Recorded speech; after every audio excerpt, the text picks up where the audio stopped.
Okay, I think I finally figured out how to boil this one down to a couple of simple points. As I said at the end of the last video, I debated two different gentlemen in writing. One was in private, so that's not published. On the Trinity, Jonathan Hill and this other guy named Adam. I'm not going to mention his last name because I don't know if he wants to be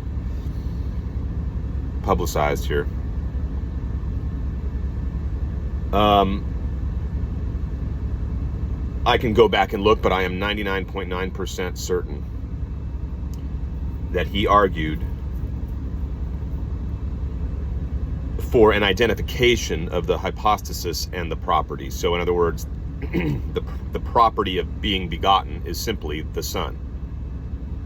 The property of the Spirit is just the Holy Spirit. And so on.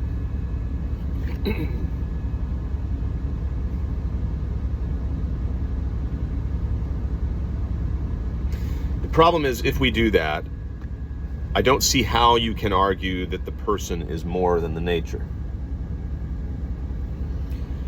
You would essentially be identifying the property with the person.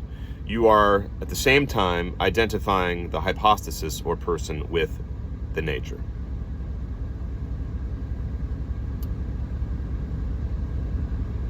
Because the church knew intuitively that saying a person is a mode of the nature or an instance of the nature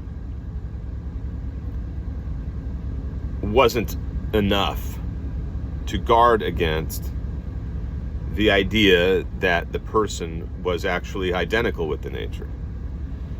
That's why they had to introduce hypostatic properties. So they want to say simultaneously that the hypostasis is just the mode of the nature, just a mode of the nature. But then we bring in properties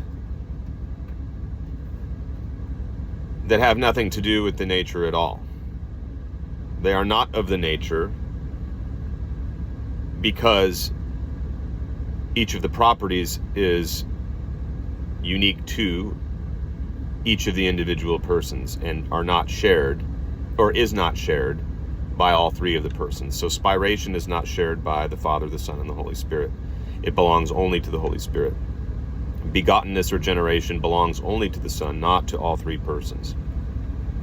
The property of being uncaused is only belongs to the Father, not to all three. It's not of the nature.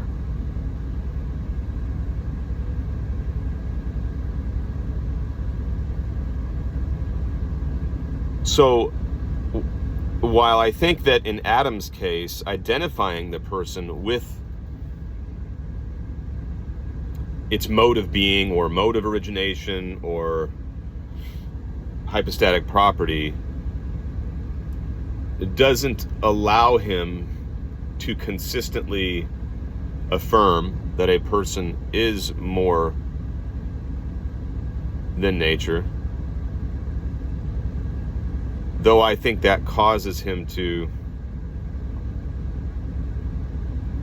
essentially reduce the persons to the nature. The other side has its own problem.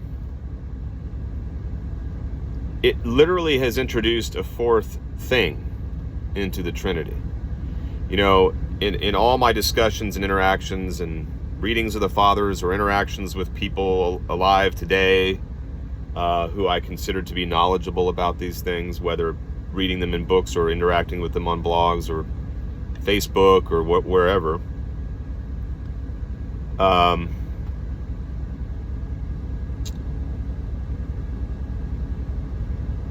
just lost my train of thought. It's an important point.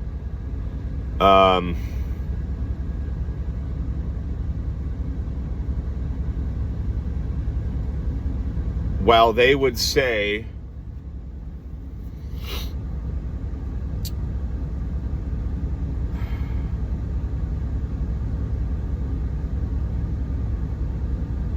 Oh, well, they would say consistently that there were basically three things. Not basically, there were only three things in the Godhead. There's essence, person or hypostasis, and energy. But if the energies are of the nature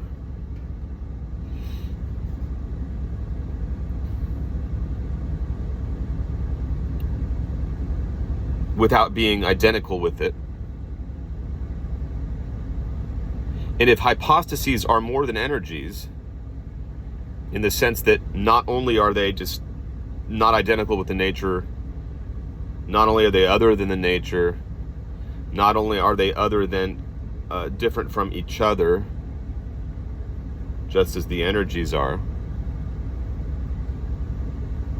but that they are modes of the nature, which apparently energies are not, and I'm not exactly sure how they would articulate the difference between a mode of nature and something like an energy, which they don't acknowledge to be a mode of nature, but that's just a side thing.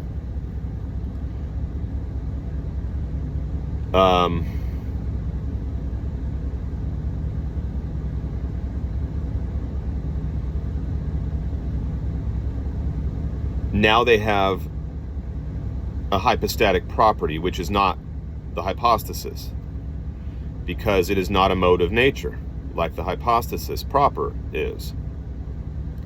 It's a property of a specific person that is a unique mode of the nature. It's a unique property belonging to that unique person who is a unique mode of the divine nature. So now you have four things in the Trinity. Now, what I would say is that there's nothing to keep you from having an infinite descending chain of being succession of things that you bring into the picture to qualify the thing that came before it. So you start with essence.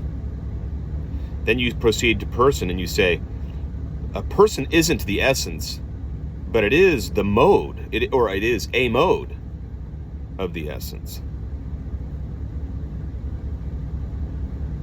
A property isn't the hypostasis that is the mode of the essence, but it is a property of that which is a mode of the essence. Well, what is that which makes up the property that of the, what is that which makes up the property that belongs to the mode of the essence? What makes up that thing, which makes up that thing, which is the property of the hypostasis, which is the mode of the essence, and so on and so forth. You just have a chain of being issue here. In other words, you have the same problem here that the Roman Catholic Church does when it states that the Father caused the Son and that the Father and the Son caused the Spirit. Because then you can just go in an infinite descending order and say that the Father, the Son, and the Spirit caused a fourth person, and the four persons caused a fifth, and so on ad infinitum. The Orthodox do the same damn thing, is what I'm saying. They just do it with respect to essence, person, hypostatic property, and so on. So that's all for that one.